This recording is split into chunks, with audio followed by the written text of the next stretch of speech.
Welcome back to Neutrality Studies. Selamat datang kembali di Studi Netralitas. Hari ini saya merasa sangat senang dan terhormat karena untuk pertama kalinya saya ditemani oleh Ali Abunimah. Ali adalah salah satu pendiri media berita The Electronic Intifada. Ia adalah seorang jurnalis dan aktivis hak asasi manusia yang memperjuangkan perjuangan rakyat Palestina. Ali, selamat datang. Ali, welcome. Thank you. Jesse Presse, Pascal.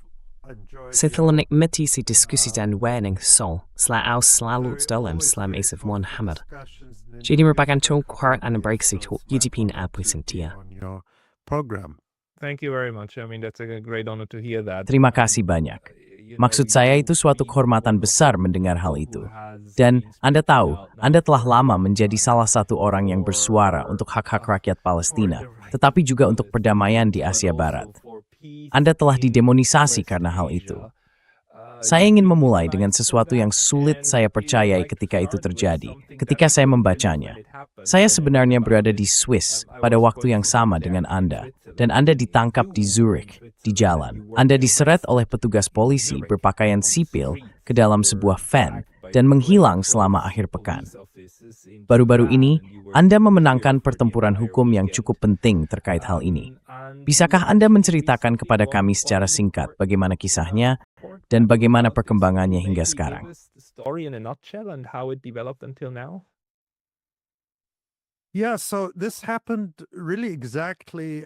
Ya, jadi ini terjadi tepat setahun yang lalu, saat kami merekam ini, tanggal 21 Januari. Tapi kisahnya dimulai pada 24 Januari 2025.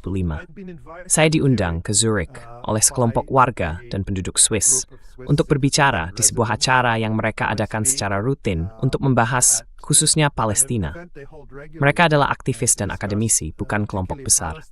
Saya menduga kalau saya hanya datang, memberikan ceramah, dan ikut berdiskusi, mungkin hanya sedikit orang yang akan mengetahuinya.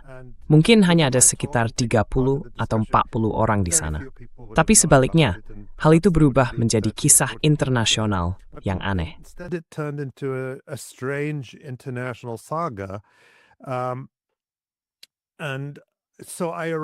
Saya tiba di Swiss pada 24 Januari 2025, masuk melalui Bandara Zurich.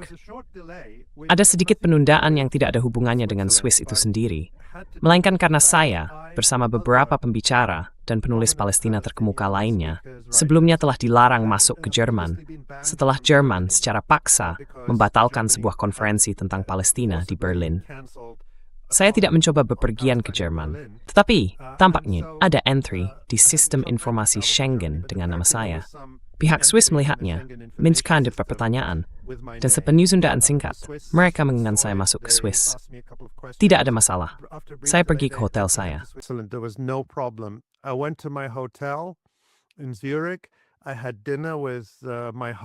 Di Zurich, saya makan malam bersama tuan rumah saya di sebuah restoran terdekat.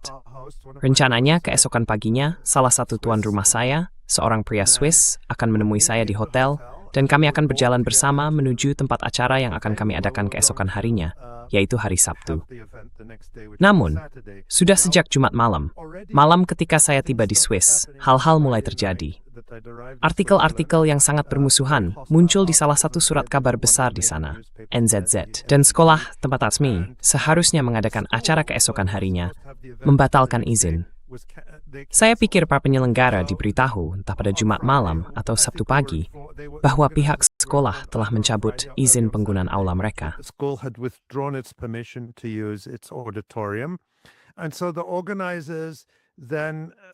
Jadi para penyelenggara harus mencari tempat alternatif, dan mereka berhasil menemukannya. Tempat itu semacam ruang alternatif di Zurich yang biasa digunakan untuk mengadakan acara. Tuan rumah saya datang di pagi hari, dan hari itu ternyata cukup hangat untuk ukuran bulan Januari. Jadi kami memutuskan untuk berjalan kaki, sebuah perjalanan yang sangat indah melintasi Zurich. Semuanya terasa begitu normal. Maksud saya, tidak terbayangkan bahwa polisi rahasia sedang mengikuti atau melacak kami. Tidak akan terpikir bahwa ada yang tahu siapa kami.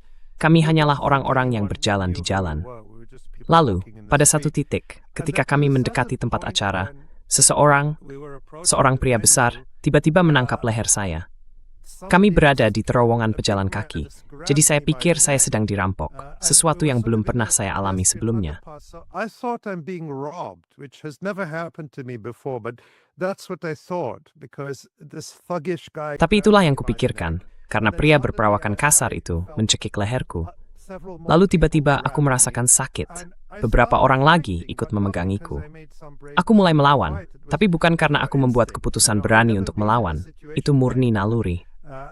Aku belum pernah berada dalam situasi seperti itu. Kau seperti kucing yang berusaha melepaskan diri. Mereka berhasil menguasai aku, menyeretku, dan melemparkanku ke bagian belakang mobil tanpa tanda pengenal. Mereka melaju kencang dan meninggalkan tuan rumahku. Dia hanya terpaku. Dia tak bisa percaya dengan apa yang terjadi. Begitu juga aku. Mereka melaju dengan kecepatan tinggi dan membawaku ke penjara Zurich, tempat aku mengetahui bahwa aku telah ditangkap. Aku masih sempat menemukan pengacara yang sudah kuhubungi.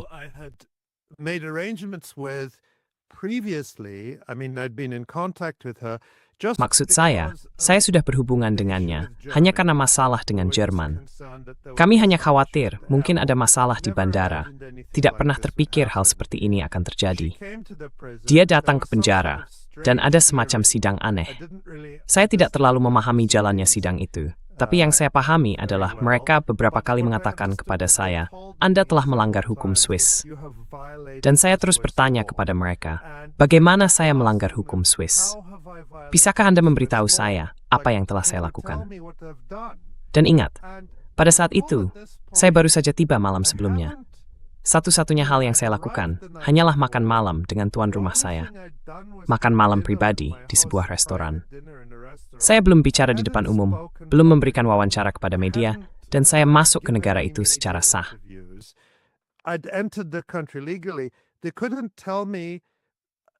Mereka tidak bisa memberitahu saya apapun tentang bagaimana saya telah melanggar hukum Swiss. Yang mereka katakan adalah bahwa ada keputusan bahwa jika saya berbicara di Swiss, jika saya berbicara di Zurich, hal itu bisa memicu kekerasan terhadap orang Yahudi. Itulah yang mereka katakan kepada saya. Jadi ceritanya sangat tidak koheren. Di satu sisi, itu adalah penahanan pencegahan untuk menghentikan saya agar tidak berpotensi menghasut kekerasan terhadap orang Yahudi, yang tentu saja bukan sesuatu yang akan saya lakukan. Dan di sisi lain, saya diberitahu bahwa saya telah melanggar hukum, tetapi saya tidak pernah diberitahu bagaimana saya melanggarnya. Apa yang telah saya lakukan? Apa kejahatan saya? Saya tidak pernah tahu. Lalu mereka memberitahu saya bahwa saya akan ditahan. Saya tidak mengerti untuk berapa lama. Dan kemudian mereka menempatkan saya, yang membuat saya terkejut. Itu adalah pengalaman yang sangat aneh. It was a very strange experience. After this so-called hearing, my lawyer had to Kau tahu, setelah apa yang disebut sidang itu, pengacaraku harus pergi. Mereka membawa aku dan menaruhku di dalam sel. Mereka memintaku melepas semua pakaianku dan mengenakan pakaian tahanan. Lalu, mereka membawaku ke sel dengan pintu logam berat, tanpa komunikasi. Aku tidak diizinkan menghubungi keluargaku. Aku datang dari Amman, di Yordania. Pada hari yang sama, aku meninggalkan Yordania menuju Swiss. Aku terbang pada malam hari, pertama ke Istanbul. Malam itu juga, ibuku, yang telah meninggal beberapa bulan lalu, sedang dirawat di rumah sakit. Aku sangat khawatir tentang dirinya. Aku hampir membatalkan perjalanan ke Swiss karena aku tidak ingin meninggalkannya. Tapi ayahku berkata, tidak, dia baik-baik saja. Mereka sudah membiarkannya pulang. Dan aku berkata kepada para penjaga penjara, aku bilang, kalian tahu, bolehkah aku setidaknya menelepon ibuku? I told the prison guards, I said, can I at least just call my mother? They said it's not allowed, which is actually, again... Mereka bilang itu tidak diizinkan, yang sebenarnya melanggar hukum karena ternyata saya berhak atas hal itu. Tetapi mereka menolak hak-hak dasar tersebut. Dan kamu tahu saya ditahan di sel selama 3 hari. Saya tidak diizinkan keluar kapanpun. Saya ditahan bersama seorang pria muda di sana. Yang kamu tahu, saya kira kami saling menemani, tapi dia tidur hampir sepanjang waktu. Saya tidak diizinkan menghubungi pengacara saya. Dan akhirnya, setelah 3 hari, saya dibawa ke bandara tangan di Borgol, di dalam dang di sebuah van, dimasukkan pesawat, dan naik keluar Fez. And put on a plane and sent out of the country. I had no idea. Aku sama sekali tidak tahu. Ya hei, jeda singkat. Karena aku baru saja diblokir dari YouTube. Dan meskipun aku sudah kembali, hal ini bisa terjadi lagi kapan saja. Jadi, tolong pertimbangkan untuk berlangganan bukan hanya di sini, tapi juga di daftar surelku di Substack. Alamatnya pascalotas.substack.com. Tautannya akan ada di deskripsi di bawah. Dan sekarang, kembali ke video. Aku tidak percaya bahwa Swiss melakukan hal seperti itu. Saat aku membacanya, rasanya benar-benar tak terbayangkan bagiku bahwa negaraku akan melakukan hal seperti itu padamu. Itu membuat perutku mual, dan sekarang aku merasa makin mual lagi. Tapi, apa kamu pernah diberi penjelasan mengapa hal itu terjadi? Saat mereka menempatkanmu di pesawat, apakah mereka STD sedang terjadi?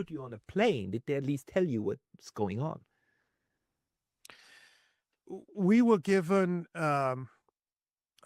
Kami diberi, ya ini masuk ke aspek hukum. Jadi saya akan ceritakan keputusan terbaru dan nanti akan jelas. Yang mereka lakukan tampaknya setelah saya masuk ke Swiss adalah mengeluarkan larangan masuk setelah saya sudah berada di sana. Lalu mereka mengeluarkan perintah pengusiran. Semua ini dilakukan oleh Fedpol, yaitu Badan Kepolisian Federal, tetapi didasarkan pada permintaan dari Kanton Zurich. Maksud saya, Anda tentu tahu ini, tapi untuk para pendengar, Swiss adalah sim federal seperti Amerika Serikat atau Kanada. Ada kanton yang setara dengan bagian di AS atau provinsi di Kanada, dan kemudian ada pemerintah federal.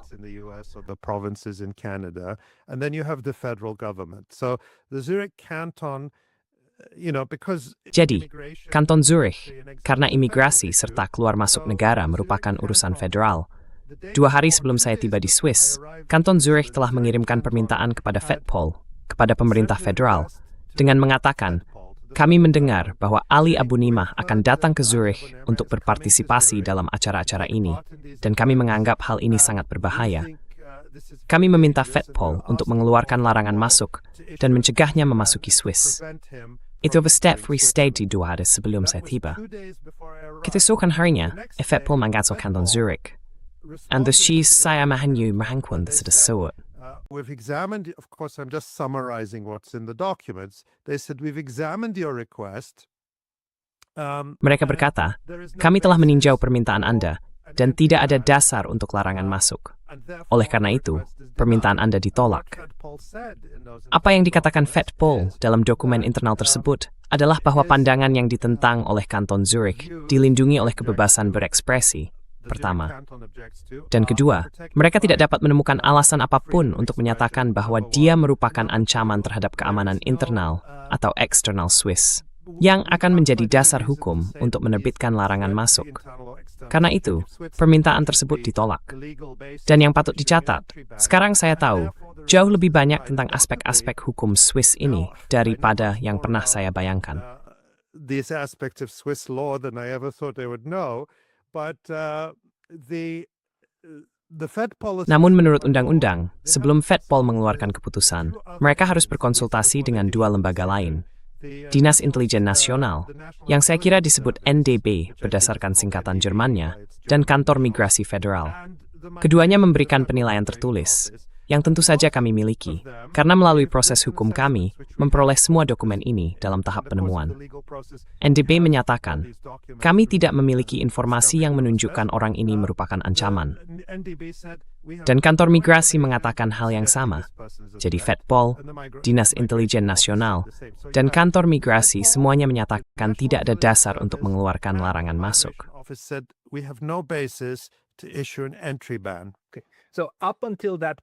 Yudai, sampai pada titik itu, tampaknya sistem sebagaimana mestinya.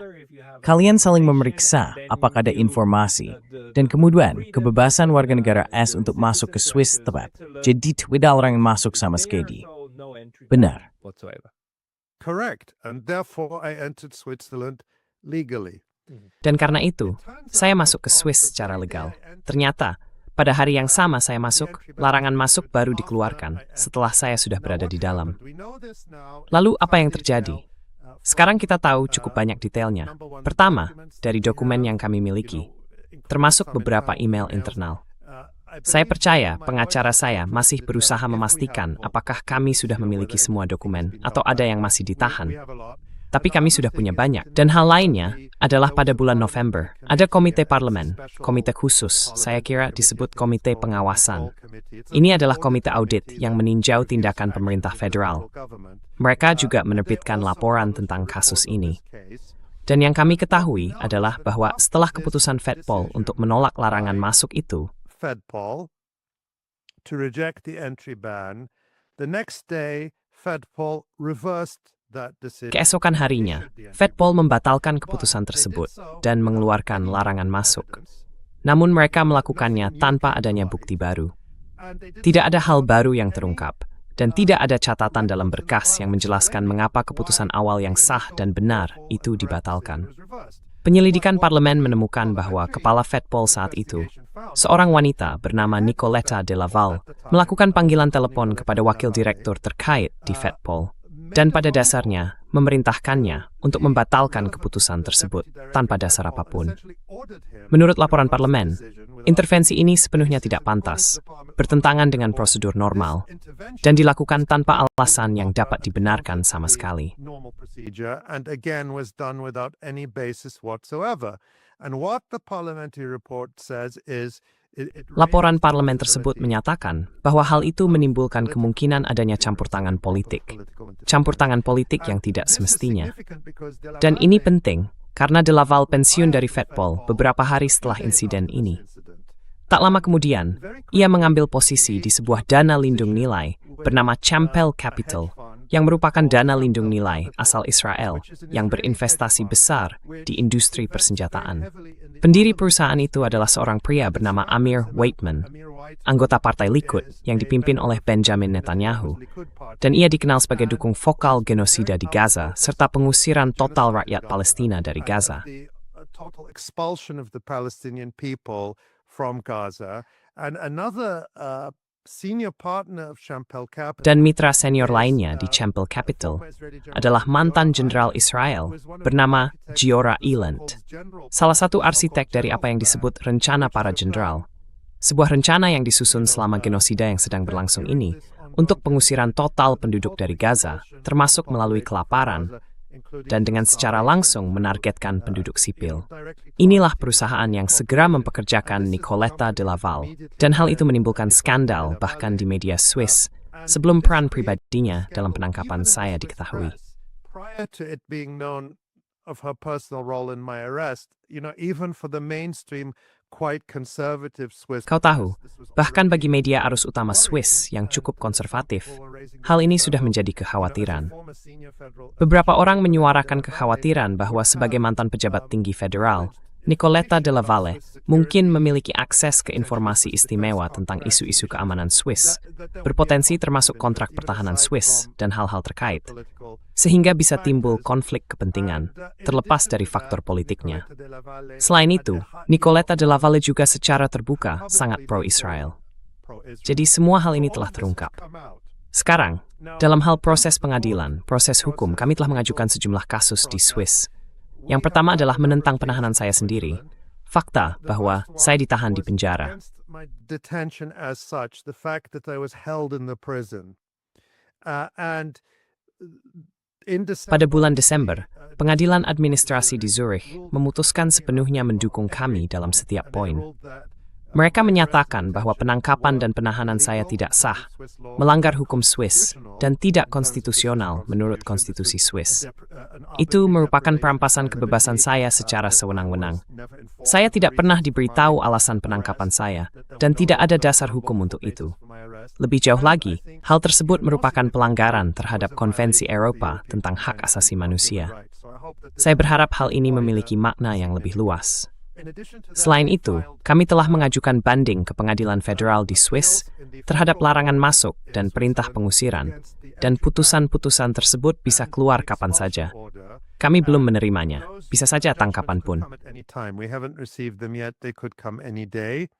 And we have filed criminal charges. Dan kami telah mengajukan tuntutan pidana terhadap sejumlah individu termasuk yang terbaru, Nicoletta de Laval, atas penyalahgunaan jabatan terkait tindakan yang ia ambil dalam kasus tersebut. Jadi, disitulah posisi kami sekarang. Bagi saya, apa inti dari semua ini? Ini bukan hanya tentang saya. Ini tentang melawan balik. Ya, ini tentang hak-hak saya, tetapi juga tentang menentang meningkatnya sensor dan penindasan di seluruh dunia barat secara umum. Dan khususnya, terhadap siapapun yang mengkritik Israel atau berbicara tentang genosida, serta keterlibatan semua pemerintahan ini, termasuk omong-omong pemerintah Swiss, dalam genosida tersebut. Kita harus melawan hal itu dan menuntut akuntabilitas jika kita ingin mempertahankan apapun dari yang disebut demokrasi kita. Dan jika kita ingin mempertahankan ruang untuk bahkan sekadar melakukan percakapan seperti yang sedang kita lakukan sekarang. Even these kinds of conversations that we're having now. Yeah. No, you're absolutely right, and I must thank. Ya tidak, kamu benar sekali. Dan aku harus berterima kasih padamu, benar-benar berterima kasih, karena telah melanjutkan perjuangan itu setelah pertama yang dilakukan Swiss terhadapmu, dan kedua, apa arti semua ini bagi seluruh sistem? Karena apa yang kita pelajari melalui kasusmu, dan mengapa hal ini begitu sulit dipercaya bagiku, adalah bahwa hal itu sebenarnya mungkin dilakukan. Aku pikir itu tidak mungkin. Kamu tahu, ketika kamu memberitahuku bahwa di negara lain, di mana aku tidak tahu bagaimana sistemnya bekerja, seseorang bisa ditahan secara sewenang-wenang, aku akan percaya bahwa, oke, mungkin ada orang yang bisa menyalahgunakan sistem, atau mereka bisa, melalui korupsi atau cara lain, mengakalinya. They're able through corruption or whatnot to go around it. I thought that was not the case for Switzerland. Saya pikir hal itu tidak berlaku untuk Swiss, bahwa seperti yang kita tahu, cara yang benar untuk melakukan sesuatu sesuai dengan proses administratif dan hukum telah diikuti. Kasusmu menunjukkan bahwa ternyata tidak demikian. Itu juga menunjukkan bahwa secara hukum kamu berada di pihak yang benar, kamu memiliki hak untuk berada di sana, dan negara seharusnya melindungi hak tersebut. Namun, beberapa individu kriminal berhasil mengakali hal itu, dan melalui panggilan telepon langsung, serta kemungkinan penyalahgunaan jabatan, mereka membuat orang lain yang seharusnya tahu lebih baik ikut serta dan melakukan pelecehan mengerikan terhadapmu. Maksudku, aku masih perlu memahami bagaimana 4 atau 5 petugas polisi bisa berpikir bahwa tidak apa-apa mencekik seseorang dan melemparkannya ke dalam van.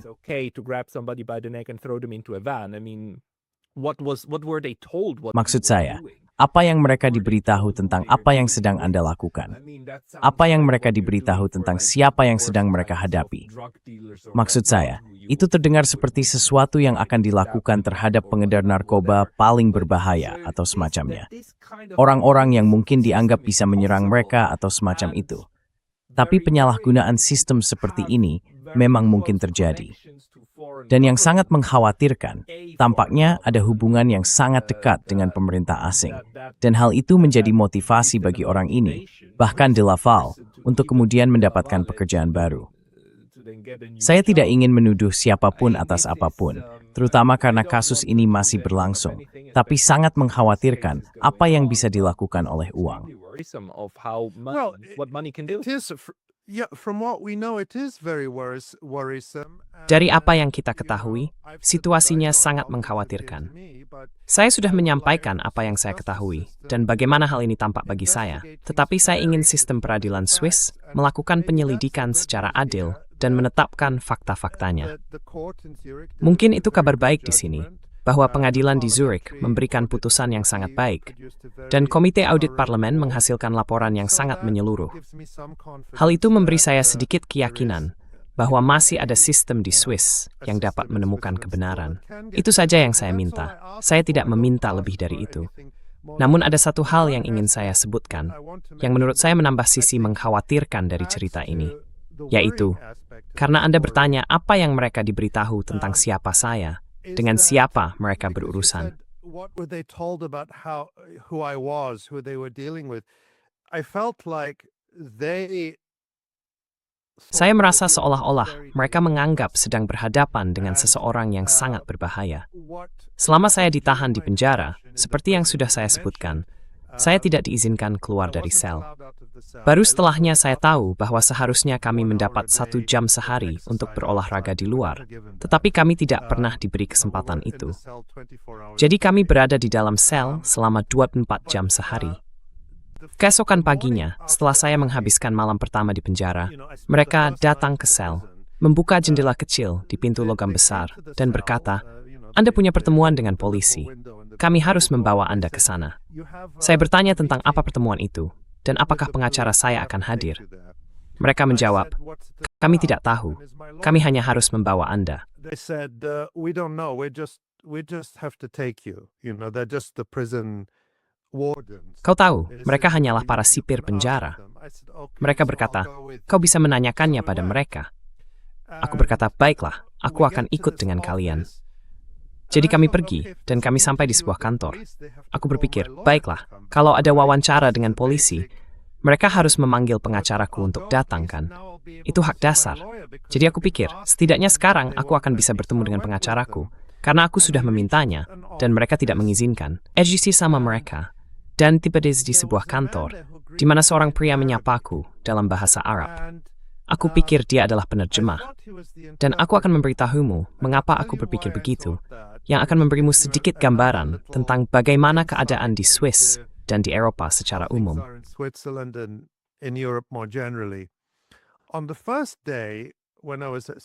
Pada hari pertama ketika saya, kembali ke hari pertama ketika saya ditangkap, saya diizinkan untuk menghadirkan pengacara saya dalam sidang. Mereka berkata, menurut hukum, kami harus melaksanakan proses ini dalam bahasa Jerman, jadi kami memerlukan seorang penerjemah. Apakah Anda lebih suka bahasa Inggris atau Arab? Tanya mereka. Saya menjawab, saya tidak keberatan, bisa salah satu. Mereka berkata, baik, bagus, karena ini akhir pekan, dan jauh lebih mudah bagi kami untuk mendapatkan penerjemah bahasa Arab. Benarkah? Ternyata alasannya lah karena hampir semua orang di penjara itu berasal dari Arab atau Afrika. Jadi mereka memiliki banyak penerjemah profesional yang tersedia. Namun ternyata pada hari pertama, mereka mendapatkan penerjemah bahasa Inggris.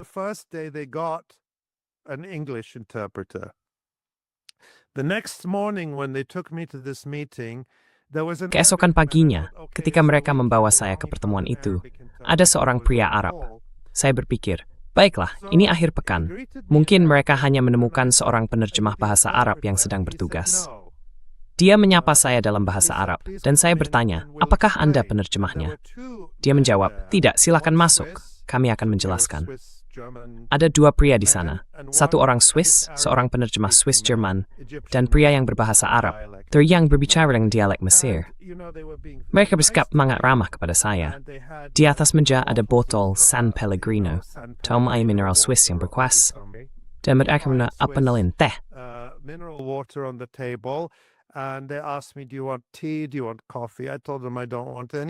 Mau kopi? Tanya mereka. Aku menjawab, aku tidak mau apa-apa. Aku ingin bertemu dengan pengacaraku. Apakah dia sedang dalam perjalanan? Mereka berkata, tidak, ini tidak ada hubungannya dengan pengacaramu. Aku berkata, apa maksudmu tidak ada hubungannya dengan pengacaraku?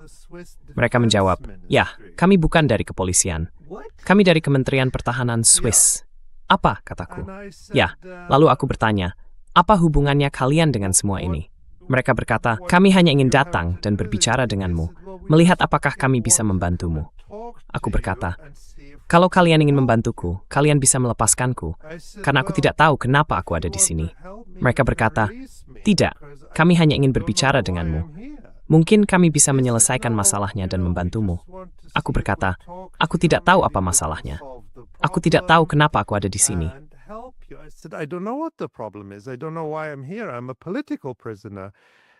Saya seorang tahanan politik, dan mereka berkata, kami hanya ingin menanyakan beberapa hal tentang mengapa Anda berada di Swiss. Mereka mencoba mendapatkan informasi dari saya. Ya, tanpa pengacara saya. Jadi saya terus menegaskan, saya tidak akan berbicara dengan kalian tanpa pengacara saya. Saya berhak untuk didampingi pengacara. Dan mereka berkata, ini tidak ada hubungannya dengan pengacara Anda. Kami hanya ingin berbicara dengan Anda. Mereka terus mengatakannya seperti itu. Lalu saya berkata, apakah kalian akan memanggil pengacara saya atau tidak? Mereka menjawab tidak. Saya berkata, kalau begitu, bawa saya kembali ke sel. Maksud saya, singkatnya, saya sebenarnya lebih marah dari itu. Tapi, ketika mereka membawa saya kembali ke sel, saat itulah saya benar-benar memikirkan Julian Assange. Saya benar-benar memikirkannya.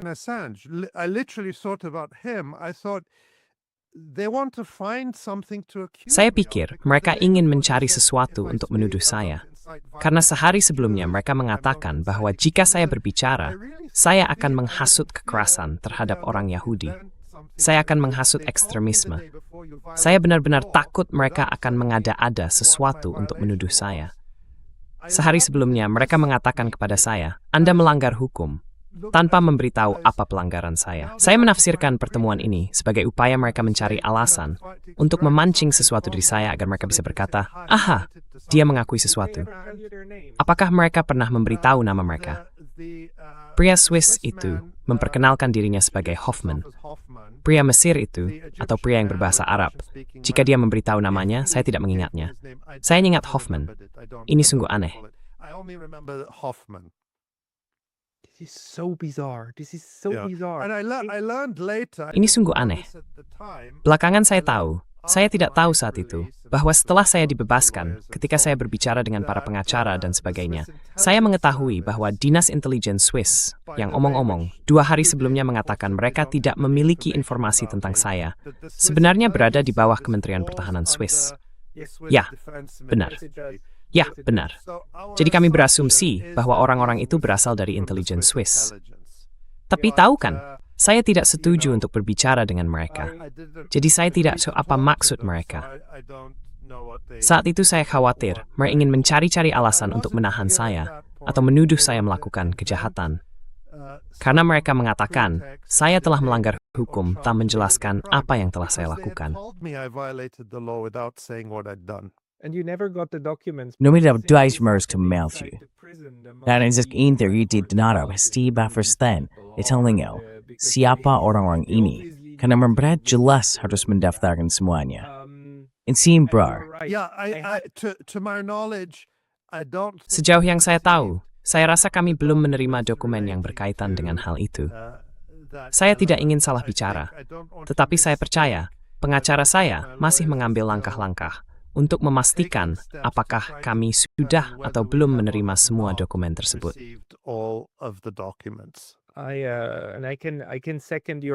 Aku bisa menguatkan kecurigaanmu. Orang-orang itu mungkin bekerja untuk Nachrichtendienst, badan intelijen kita. Aku punya seorang teman yang dulu bekerja di sana, dan dia bilang mereka diperintahkan untuk hanya mengaku bekerja untuk kementerian titik. Jadi itu sangat masuk akal. Itu benar-benar mengkhawatirkan.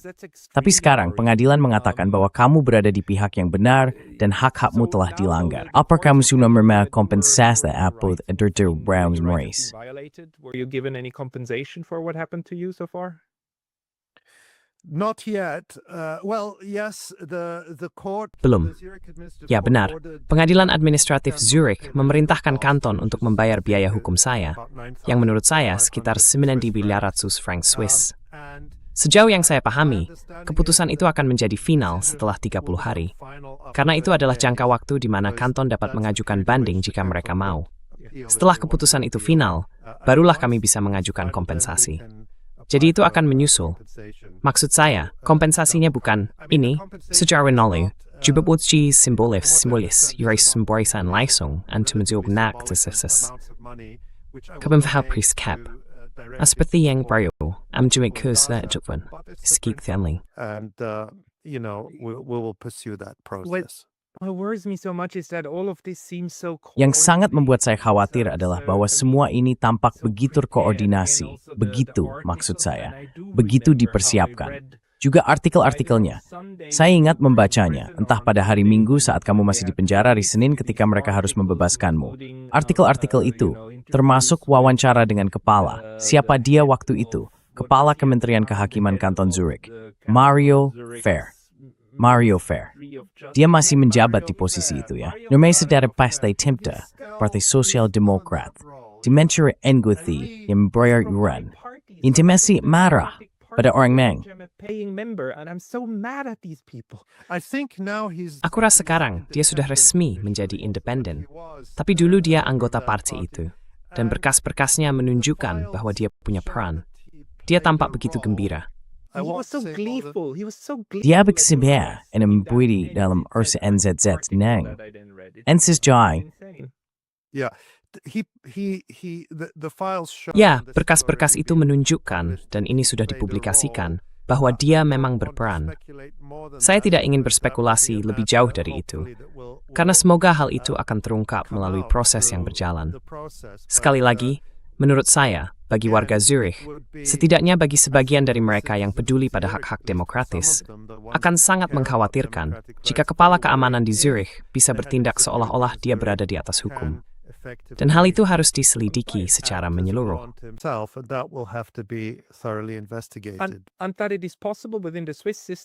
Dan bahwa dalam sistem Swiss, ada kemungkinan bagi orang-orang tertentu di jabatan tinggi untuk saling menelepon dan begitu saja mengakali seluruh sistem, membuat polisi menindak orang-orang kecil. Maksud saya, itu adalah sesuatu yang seharusnya tidak mungkin terjadi. Tapi bisakah kita melihatnya dalam skala yang lebih besar? Karena hal ini memberitahu kita sesuatu tentang genosida. Genosida ini bukan hanya tentang Israel yang menjatuhkan bom buatan AS di rumah-rumah warga Palestina di Gaza. Ini adalah keseluruhan sistem di mana Barat dan berbagai bagian dari Barat sangat terintegrasi dengan baik. Dan apa yang terjadi padamu, padaku, hanyalah satu bagian dari sistem itu, yang pada ujung lainnya menghasilkan genosida. Karena yang coba dilakukan sistem itu adalah membungkam, menakut-nakuti, dan menyingkirkan suara-suara yang berpengaruh. Yeah, and it has to be seen in the context of what's happening in the UK. Ya, dan hal itu harus dilihat dalam konteks apa yang terjadi di Inggris dengan Palestine Action dan para jurnalis yang telah diinterogasi, jurnalis dan politisi terkemuka, kamu tahu, di luar arus utama, yang telah dihentikan dan diinterogasi berdasarkan undang-undang terorisme. Rekan saya sendiri, Asa Winston Lee, dari Electronic Intifada, yang tinggal di London, polisi menggerebek rumahnya dan menyita laptop serta ponselnya. Dia pergi ke pengadilan, dan dia benar-benar menang. Surat perintah penggeledahan itu ilegal. Kasus itu di pengadilan. Dia bisa didakwa, para aktivis sudah ada. He could be charged, activists have been charged. That's in the UK, we see that. Across Europe, in Germany. Itu terjadi di Inggris. Kita melihat hal serupa di seluruh Eropa, di Jerman misalnya. Kamu tahu, aku dilarang. Dr. Hassan Abu Sita, ahli bedah terkemuka yang berada di Gaza selama minggu-minggu pertama genosida, melakukan operasi darurat pada anak-anak yang hancur akibat bom Israel, juga dilarang masuk ke Jerman. Kemudian, pihak Jerman mengeluarkan perintah, apa mereka menyebutnya, terhadapku, dengan mengatakan bahwa jika aku berbicara kepada audiens di Jerman melalui YouTube, dengan kata lain, dari Amerika Serikat, tetapi berbicara kepada audiens di Jerman lewat Zoom, aku bisa dikenai denda dan hukuman penjara hingga 1 tahun. Ya, merimlaku Ielisem kepada Yanis Varoufakis. It's insane. And then in France, Ya, itu gila, benar-benar gila. Dan kemudian di Prancis, tentu saja ada demonstrasi yang dilarang, ada asosiasi yang digerebek. Pada 7 Januari tahun ini, sebuah toko buku feminis di Paris, ini diberitakan di media Prancis di Le Monde, digerebek oleh polisi bersenjata dan bertopeng, serta jaksa, yang mencari buku mewarnai anak-anak tentang Palestina, karena judulnya adalah From the River to the Sea. Jadi itulah konteksnya. Kamu tahu, cerita aku adalah pengalamanku tentang fenomena yang jauh lebih luas di seluruh dunia barat. Dan, tentu saja di Amerika Serikat, kepala dari kekaisaran, di mana ada sensor yang sangat ekstrem. Hanya saja dilakukan dengan cara yang berbeda. Very extreme censorship. It's done in a different way. It's not, well, now it is done by the government because... Nah, sekarang hal itu dilakukan oleh pemerintah karena dijalankan secara langsung terhadap non-warga negara, penduduk tetap, orang-orang seperti Mahmoud Khalil yang dipenjara, dan mahasiswa yang sedang dideportasi. Belum sampai terhadap warga negara, tapi mungkin akan ke sana. Pemerintah ini dengan jelas menunjukkan bahwa mereka ingin melakukannya jika bisa menemukan cara untuk lolos. Namun, penyensoran di Amerika Serikat, karena kita memiliki amandemen pertama, yang merupakan perlindungan konstitusional yang sangat kuat, harus dilakukan melalui cara lain yang tidak langsung.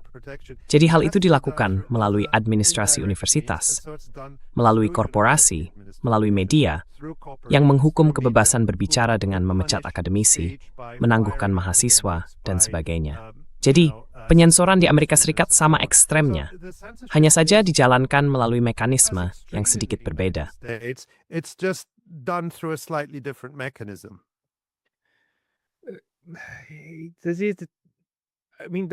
Maksud saya, hal ini menunjukkan kepada kita bahwa bentuk represi yang sangat keras seperti ini, bahkan di Swiss, sebenarnya diperlukan untuk mempertahankan terjadinya genosida, bukan? Jika bukan karena mekanisme-mekanisme ini, tidak akan ada dukungan di lapangan. Kamu tahu, ada sekitar 60 atau 70% orang yang tidak menginginkan tingkat kehancuran seperti ini. Bahkan di antara yang berpikir bahwa peristiwa 7 Oktober membenarkan apapun yang terjadi setelahnya. Maksud saya, memang protes di Amerika Serikat sangat besar. Di Eropa juga sebenarnya. Dan kita telah melihat bagaimana Amerikas Negara Diktipo Spanyollandia, Irlandia, suasana hati berting nusa pampus, perubahan energi bersab genosia. Opposition of the genocide, right? And even in the United States. Bahkan di Amerika Serikat, kita sedang mengalami perubahan bersejarah. Saya telah mengamati hal-hal ini dengan sangat cermat selama 30 tahun. Untuk pertama kalinya, secara konsisten sejak 7 Oktober, kita melihat mayoritas dari seluruh populasi Amerika menentang Israel. Itu belum pernah terjadi sebelumnya. Dalam 1 dekade terakhir, atau sedikit lebih lama, kita melihat pergeseran di mana kelompok-kelompok tertentu dalam masyarakat menjadi sangat pro-Palestina. Namun sekarang, kita melihat populasi secara keseluruhan, mayoritasnya stand pandangan negatif tentang Israel, menyatakan kengerian atas apa yang dilakukannya. Expressing horror at what it's doing, and those sorts of criticisms. Dan kritik semacam itu secara tradisional dikaitkan dengan sisi kiri liberal dalam politik Amerika. Sekarang kritik tersebut mulai masuk dengan sangat kuat ke sisi kanan, hingga menjadi perpecahan besar di dalam apa yang disebut gerakan MAGA dan Partai Republik. Ini adalah perubahan bersejarah yang sedang terjadi. Dan itu di AS. Di Eropa, situasinya bahkan lebih seragam. Bahkan di Swiss, saya hanya menerima dukungan dari masyarakat Swiss yang benar-benar merasa ngeri.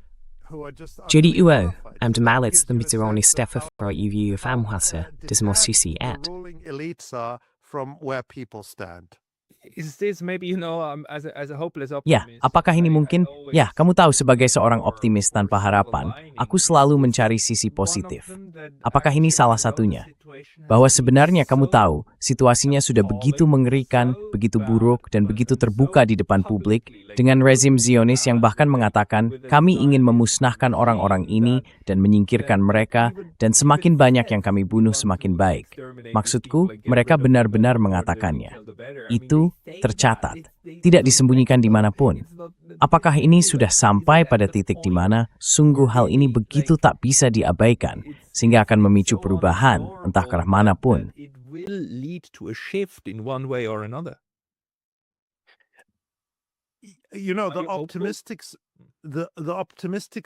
Kamu tahu, sisi optimistis yang juga saya rasakan adalah bahwa saya pikir opini publik global sebenarnya sudah terbentuk di apa yang bisa disebut sebagai Global South atau dunia ketiga atau apapun istilahnya. Sekarang, apa yang disebut dunia pertama atau barat atau apapun kamu ingin menyebutnya, telah bergabung dengan seluruh dunia dalam hal opini publik, dalam keterkejutan total terhadap kejahatan Israel dan kejahatan lain yang dilakukan oleh Barat. Kamu tahu, perang tanpa akhir, invasi dan sebagainya, yang omong-omong belum berhenti.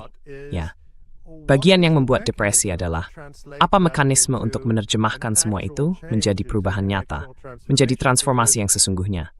Karena semua ini terjadi ketika, seperti yang kita tahu, pemilu tidak mengubah kebijakan. Kamu bisa memilih Partai Sosial Demokrat atau Partai Konservatif atau apapun, baik itu di Jerman, Swiss, Inggris, dimanapun di Eropa. I say tidak emak.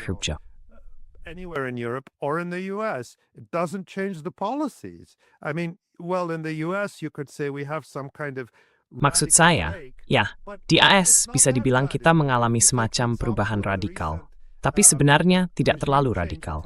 Jika kita ambil contoh upaya pergantian rezim terbaru di Iran, yang paling baru, kita melihat bahwa semua Demokrat yang siang malam menentang Donald Trump justru sepenuhnya sejalan dengannya ketika menyangkut Iran.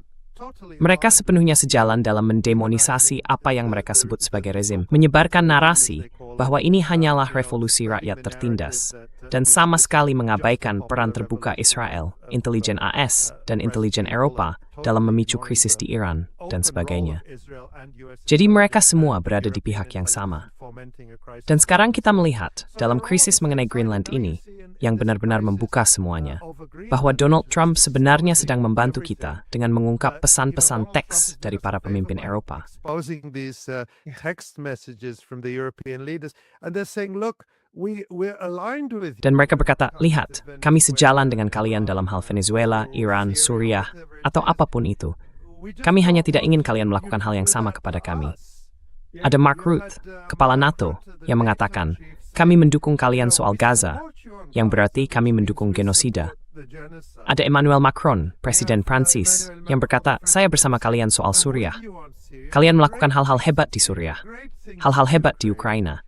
Hanya saja soal Greenland. Jadi mereka berkata, kami baik-baik saja, kami senang, kami ingin bersama kalian dalam mengeksploitasi, menindas, dan menundukkan seluruh dunia. Tapi kalian tahu, kalian tidak boleh melakukan itu kepada kami. Ya, kami akan mendukung sanksi yang menghancurkan kehidupan rakyat Suriah dan Iran, yang membuat rakyat Gaza kelaparan, yang membuat Yaman kelaparan.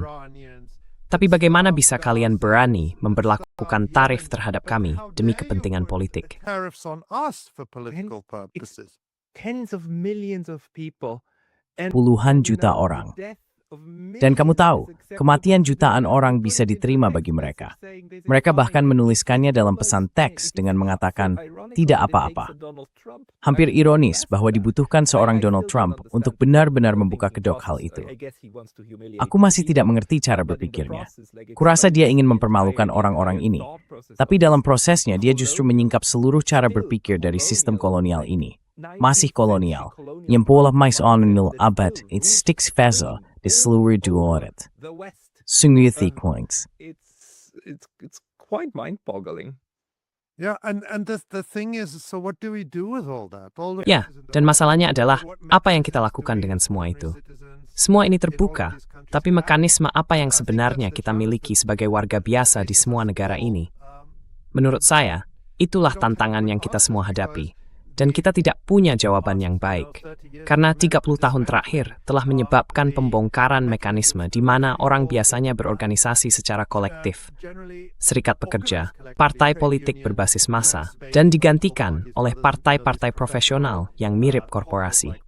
Tidak ada lagi yang seperti itu di Barat. Jadi, kita hanya bisa men-tweet tentang hal itu di media sosial. Saya tidak ingin terlalu pesimistis. Kita memang melihat beberapa gerakan di Amerika Serikat sebagai respons terhadap penggerebekan oleh ICS, polisi imigrasi, pelanggaran berat, dan sebagainya. Tapi apakah itu sebanding dengan skala krisisnya? But is it the scale of the crisis? I don't think so. Saya rasa tidak begitu. Pertanyaannya selalu berkaitan dengan instrumen politik. Maksud saya, salah satu instrumen yang kami miliki di Swiss adalah referendum publik. Kami bisa menuntut diadakannya satu. Kami bahkan bisa mengusulkan sebuah pasal dalam konstitusi Swiss yang melarang segala bentuk interaksi ekonomi dengan Israel.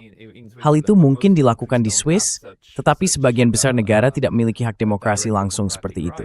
Pada akhirnya, semuanya bergantung pada protes massal. Itulah satu hal yang dapat memengaruhi kebijakan pemerintah ketika situasinya menjadi begitu buruk, hingga para elit pun pendekatan tipeta. Even the elites have to change the approach. Yeah, and I think that, to go back to your earlier point. Ya, dan saya pikir, kamu tahu, untuk kembali ke poinmu sebelumnya, represi, semacam represi yang telanjang, yang maksud saya pemasaran dari apa yang disebut Barat selalu seperti ini. Ya, kamu boleh mengeluh. Mungkin kami tidak sempurna. Tapi satu hal yang bagi kami benar-benar sakral adalah kebebasan berbicara, hak-hak demokratisme. Itulah yang membedakan kami dari yang lain. Itulah kekuatan kami. Nah, ketika itu hilang, apa yang tersisa? Dan maksud saya, sekarang bahkan lebih buruk, dengan Uni Eropa memberlakukan sanksi terhadap jurnalis dan warga individu seperti Jacques Bode, mantan perwira intelijen Swiss, yang memberikan analisis yang sangat kritis dan luar biasa. Saya sering mendengarkan analisanya.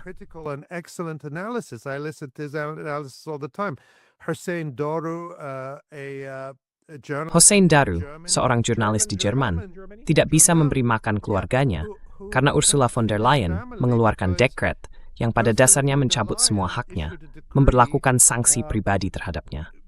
Jadi sekarang kita memiliki model di mana bukan hanya negara atau wilayah yang dikenai sanksi, tetapi individu. Anda bisa dikenai sanksi seperti Iran, Venezuela, Gaza, Irak, Suriah, dan sekarang hal itu diterapkan pada orang, sehingga seseorang bisa menjadi Gaza Strip, atau Venezuela versi individu. Rekening and blokir Anda untuk berbisnis diblokir. Amerika Serikat telah melakukan hal itu selama 2 tahun, dan sekarang atau tunggu bahwa hubungannya. Tampaknya tanpa ada upaya hukum yang bisa dibuat. Jadi, apa yang tersisa di Dr. Mefton? Tes hal itu sudah hilang. Hanya itu. That's it. I mean, we don't need Vladimir Maksud saya, kita tidak memerlukan Vladimir Putin atau Xi Jinping datang dan mengambil alih demokrasi. Kita melakukannya sendiri. Kita melakukannya sendiri atas nama membela demokrasi. Dan orang-orang yang paling keras berteriak tentang hal itu justru yang paling banyak merampasnya. Namun, memang dibutuhkan kasus seperti milikmu, suara-suara berani, dan orang-orang seperti kamu untuk benar-benar membicarakan hal ini tanpa merasa takut. Jadi Ali, terima kasih dari lubuk hati saya yang terdalam sebagai orang Swiss, karena kamu melalui sistem Swiss dan memperjuangkannya, karena kita membutuhkannya. Jadi terima kasih. we need it, so thank you. Well, I mean, I think we Ya, have to, maksud saya pikir kita harus, kamu tahu, saya punya kesempatan dan tanggung jawab untuk melakukannya. Saya merasa demi tujuan yang lebih besar. Seperti yang saya katakan, ini bukan hanya tentang hak pribadi saya sendiri, tapi saya pikir kita sedang berjuang bersama untuk membelah kebebasan kita. Dan kamu tahu, kamu melihat saluran seperti milikmu, publikasi seperti milik saya, The Electronic Intifada, dan saluran kami di YouTube, serta media sosial lainnya. Desainnya, seberarti saluran seperti milikmu, dengan lain, tidak mengirimnya, semeskipun thumlet temban imitala, saya akan menfokuskan diskusi dalam analisis tanpa sensor. engage discussion and analysis uncensored, and the main so-called. Dan kamu tahu, media arus utama yang disebut-sebut itu sekarang sampah. Itu propaganda. Maksud saya, memang selalu begitu, tapi saya cukup tua untuk ingat bahwa dulu tidak separah ini. Dan bahkan itu pun, kamu tahu sekarang terancam. Maksud saya tahu saluranmu sendiri sempat, tampaknya karena, maksud saya, saluranmu kalau boleh saya katakan, tapi kamu sudah membicarakannya secara terbuka, sempat dihapus sementara oleh YouTube. Mungkin saja, kamu bisa jelaskan lebih lanjut. Itu pesalahnya. Iga ahlain, mok views stage your channel. Aitla, is a tendency I will thank, or smite. Tapi even Matt Sisi, it's stupid kutka. But in a way, that's just scary. Yeah, it is. It is. Benar. Benar. Saya sudah membicarakan hal ini di tempat lain.